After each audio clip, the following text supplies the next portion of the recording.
Oh boy, has it been a jacked up couple of last days. I guess it kind of explains itself given that I haven't uploaded a video in about 4. Alright, where to start? Well, I'll start with this last load I was on because it was really the only one that was a bane in my existence. They gave me a lot of extra time on it, and I appreciate it because at that point I needed rest. My schedule and the way that my loads were scheduled caused me to have a very erratic sleep schedule. Incredibly erratic. I was very reliant on melatonin to sleep because I couldn't naturally fall asleep with how messed up my schedule was. So this last load I was on picked up in Louisiana and it delivered in PA, and I just dropped that last night, which was incredibly problematic. The drive wasn't too bad. I sat for about 18-19 hours in a way station because of how jacked up things were. And why? Oh, why didn't you just leave and go to a truck stop? Because by the time I left that way station and the way that I had to sleep would have caused me to not have any parking. Because if you know anything about the Northeast, parking is too far in between out here. There are lots of places to park, but they're always full at night, especially. So way stations are usually your best bet when you're desperate for a place to park in an actual parking spot, and you don't want to sit on an entrance ramp or an exit ramp to try to get out or to try to find a place to park. And at least at a way station, there's a chance there's going to be at least a porta can nearby so you can use the bathroom if you need to. This one did not have that at all. And I'm on the opposite side of the road of which direction I need to be going because of that whole shebang. So let's start with what happened when I went to drop this load. So on top of having a weird erratic schedule, I had to stay up extra late. I woke up at about 7 in the morning yesterday, drove 3 hours to my 90, and it delivered at about 7 o'clock at night. So 12 hours awake right there, 3 of those driving. I get to my 90, I get a door immediately. Awesome. It's nicely lit. There's space, not a lot of trucks coming in and out, so there wasn't a lot of traffic. It all looked promising. I back up, disconnect, pull forward.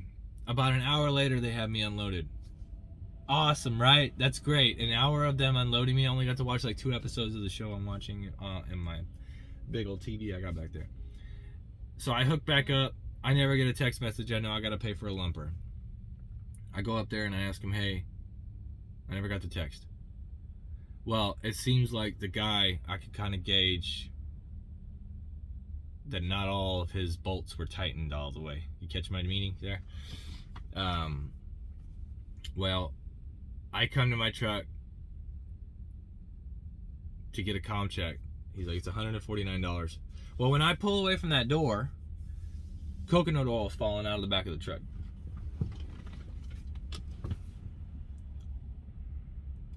Luana coconut oil. About 12 individual bottles of that stuff fell out the back. Not fell out. One of them fell out and there was a bunch strewn about in the back. They ran over one of the bottles and it sprayed all over the freaking load lock. It's all over the bottom of the fucking trailer. And it's so cold that it's not liquid anymore. It's solid. So it was warm enough, I guess, from the heat of the forklift coming in and out of the truck that it melted into the bottom of the trailer and then it solidified itself. So you need like a chisel and a hammer to get it out of the bottom of the trailer. So that's one thing. So now I'm paying for these guys to unload my trailer and also make this mess that I'm gonna have to take to a washout to pay to have someone else clean. And then also the OS&D, I had to collect the bottles myself, and now I've got to dispose of them or take them to a donation center. Depends on what happens when I call claims. So that happens. I was like, all right, I closed the door I went ahead and stupidly picked these up before I drove off because I had to have the doors open, and I didn't want all of it falling out of the back of the trailer because this is a rough road. There's a rough road. So I pick it all up and I get up there and I ask him to pay with a comp check. I fill out one of my last comp checks and I take it in there and he rips it up as it's processing. So it fails because we're using the Relay app. And if you use the Relay app, which a lot of people are switching to now, you need an express code. You do not need to pay with a comp check. They will issue you a comp check number. You put that comp check number in and it will be paid that way. It's much easier. There's no physical filling out of anything. You literally just, you have a Relay app. It saves your information, your driver's license number, what state you're from, and maybe your phone number. I don't know about your phone number. But you fill it out. It gets paid. You get your receipt either by text or email, and then you go get your bills, or they send your bills to you via email if it's a no contact delivery place or shipping place. So actually you need physical bills for shipping. So they'll send you a receipt and they'll have your bills in a folder or something, and you just go pick your folder up in a location that there are no people. COVID. So I pay that. I finally, okay, so I issue the check. It's getting torn up. It doesn't work. I got to call back, get dispatch to issue me an express code with the same amount of money. So now I'm $300 into this lumper fee, one of which I can't provide a receipt. So now I'm in the whole $149 for this lumper.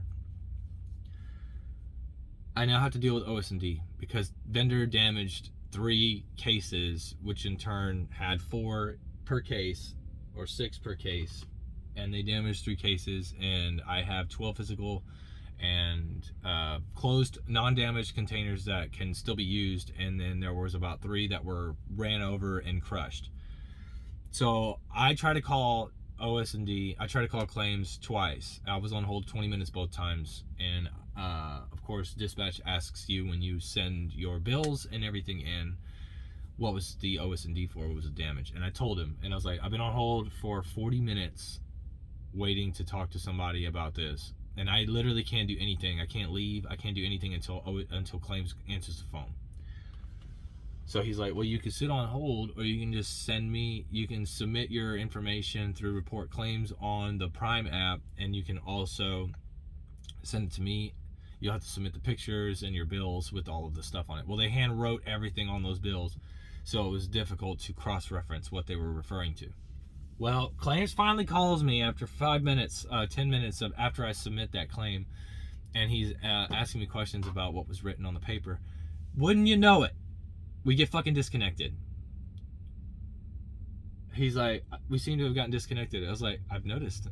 So he's like, all right, well, hold on to the product, you know, and continue on to your stop or your next pickup, and just don't throw away that stuff.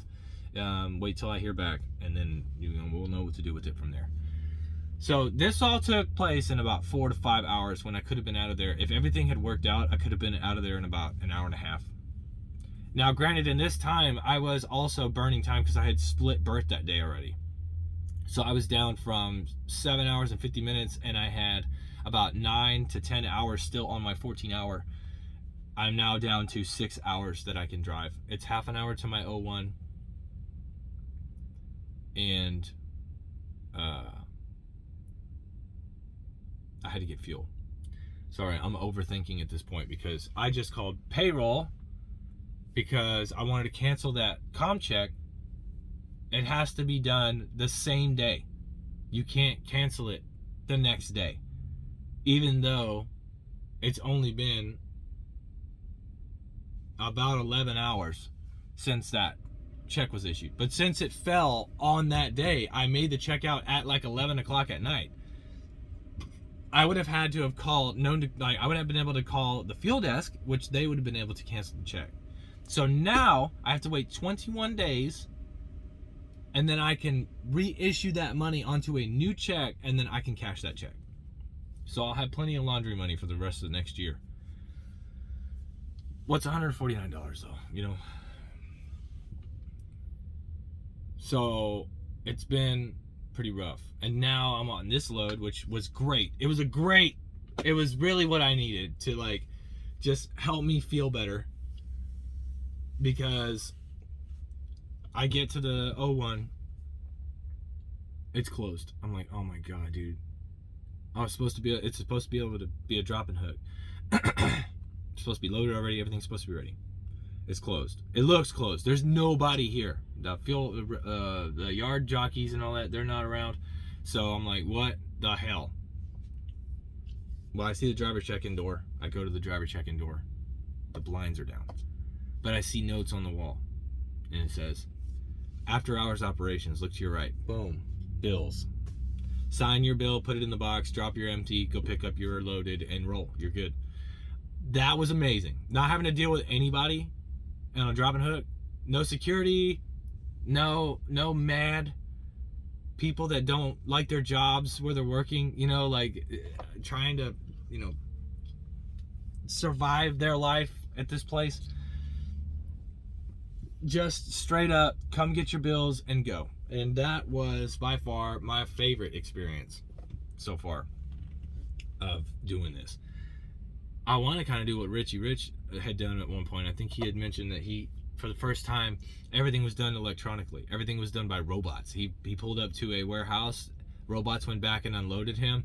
And then he went and got his bills from a drop point, which was also printed and stacked by a robot.